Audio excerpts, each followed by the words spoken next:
Nanzidde eggulo ne olwaliro nina okuzirya. Mwana wange ng'olidde empitirivu kiki wazisuddemu kyama ki? Emmwanyi season eno okuva December bweti paka January February zibeera ku ttunzi emmwanyi n'omulondo. Kati gwe okozesezza mmwanyi? Naye omulondo nagwo ngulya naye kati ndi ku mmwanyi. Tufuna abasama baffe eyo gye babeera.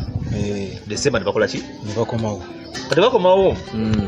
Buuza bakomyewo nga azze kubuuzaako. Azze kubuuzaako mwannyoko. Kati bw'ajja olina okuba nga weetegese. Olina okuba nga yingini wagisiba. Ke kamwanyi n'akalondo. Kwegamba amaanyi ne gaba mangi.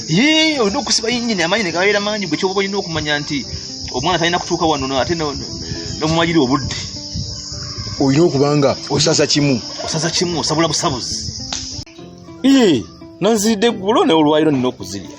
Mwana wange ng'olidde empitirivu kiki wazisuddemu kyama ki? Emmwanyi season eno okuva December bweti paka January February zibeera ku ttunzi emmwanyi n'omulondo. Kati gwe okozesezza mmwanyi? Naye omulondo nagwo ngulya naye kati ndi ku mmwanyi. Tufuna abasama baffe eyo gye babeera. December ne bakola ki? Ne bakomawo. Kati bakomawo. Buuza bakomyewo nga azze kubuuzaako. Azze kubuuzaako mwannyoko. Kati bw'ajja olina okuba nga weetegese. Olina okuba nga yingini wagisiba. Ke kamwanyi n'akalondo. Kwegamba amaanyi ne gaba mangi. Olina okusiba yingini amaanyi ne gabeera mangi bwe kyoba olina okumanya nti omwana talina kutuuka wano ate n'omumanyiri obudde. Olina okuba nga osaza kimu. Osaza kimu osabula busabuzi.